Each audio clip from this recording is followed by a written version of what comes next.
के बारे में पढ़ा था और लार्ज इंटेस्टाइन के बारे में पढ़ा था। आज हम इससे कंटिन्यू करते हैं इसके आगे।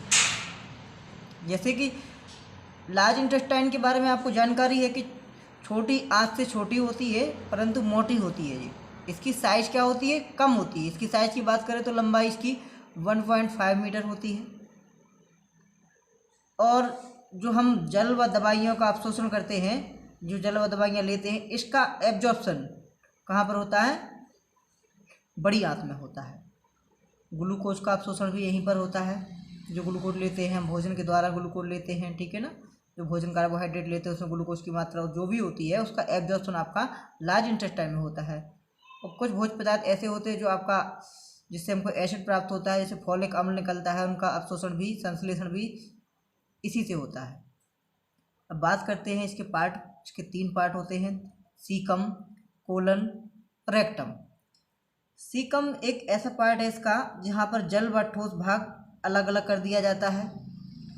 बात करते हैं कोलन की। कोलन में एक जो इम्पोर्टेंट पॉइंट है, जो ई कोलाई लिखा है ना, इसको बोलते हैं इस्चेरिचिया कोलाई। जीवाणु बैक्टीरिया है जो पाया जाता है, जो पाचन व अवशोषण में क्या होता है, हेल्पफुल होता है। रेक्टम ये लास्ट पार्ट होता है, मल इसी में इकट्ठा रहता है और आपका एनएच के द्वारा बाहर कर दिया जाता है। ये बात हो गया जी पाचक ग्रंथियाँ, इसी को बोलते हैं लार ग्रंथियाँ। सलाइवा, सलाइवा में क्या क्या पाया जाता है इसके बारे में बहुत सारे पॉइंट लिख के आया हूँ मैं आपको। मैं एक एक पॉइंट आपको बता देता हूँ। बात करते हैं सलाइवा में जो जल की मात्रा होती है, वाटर की मात्रा क्वांटिटी होती है 99% होती है। इसकी पीएच की बात करें तो 6.8 होता है। अम्लीय होता है, एसिडिक होता है और सेवन से ज़्यादा होता है तो कैसा होता है आपका, क्षारीय होता है। तो हमारी लार कैसी होती है, अम्लीय मीडियम में होती है। क्या होती है, अम्लीय मीडियम होती है, एसिडिक मीडियम में होती है। इसमें क्या क्या अन्न पाया जाता है, KCl, NaCl, ये क्या होते हैं, साल्ट होते हैं। KCl, NaCl। एंजाइम की बात कर लेते हैं जो काफ़ी इंपॉर्टेंट है। कौन कौन से सलाइवा में आपके एंजाइम पाए जाते हैं, टाइलिन, एमाइलेज, जो स्टार्च को माल्टोज में चेंज कर देता है, ये एंजाइम पाया जाता है लार में। एक लाइसोजाइम एंजाइम भी पाया जाता है जो भोजन के जीवाणु को निष्क्रिय करना इसका काम रहता है। बात करें और कर्णमूल, अधोजिह्वा, अधोहनु, ये इसके क्या होते हैं, भाग होते हैं, ठीक है ना। कर्णमूल, पैरोटिड, अधोजिह्वा, सबलिंगुअल, अधोहनु, सब मैंडिबुलर। इसका फंक्शन देख लेते हैं। भोजन गीला करना, एंटीसेप्टिक होती है और जल संतुलन में मदद करता है। जो होगी सलाइवा के बारे में। तो आपको याद करने का पॉइंट क्या है, इसका पीएच मान कितना होता है, 6.8। कौन कौन से एंजाइम होते हैं इसमें, टाइलिन और लाइसोजाइम। टाइलिन प्रकार क्या है, उनका भोजन के जीवाणु को निष्क्रिय करना, नष्ट कर देना। चलो हम इसी क्रम में आगे बढ़ते हैं।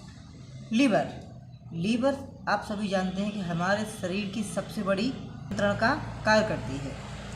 आप देख ले पॉइंट लिखा भी है, सबसे बड़ी ग्रंथि है। वजन 1.5 से 2 kg तक होता है। इसमें 2 सेल होती हैं, एक हेपेटिक होती है, एक कूफर सेल होती है। कौन कौन सी सेल, हेपेटिक सेल और कूफर सेल। लीवर का अध्ययन क्या कहलाता है, हेपेटोलॉजी। क्या कहलाता है, हेपेटोलॉजी। इसका उपनाम क्या होता है, यकृत बोलते हैं इसको, जिगर बोलते हैं, कलेजा, सब इसी के नाम है, लीवर के नाम है। ये मेटाबॉलिज्म का कार्य करता है, वसा, प्रोटीन और कार्बोज का।